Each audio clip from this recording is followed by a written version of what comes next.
Welcome back to सम्यती with Sonali. आज मी आले आहे पुण्यातल्या अलका चौक मध्ये पालखी दर्शनासाठी आणि माझ्यासोबत एक छोटी पाहुणपण आली आहे.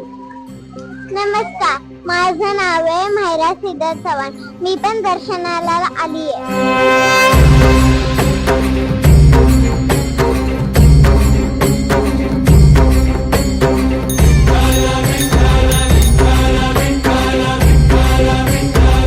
पालखीचं दर्शन घेण्यासाठी मी आता अलका चौकात उभी आहे.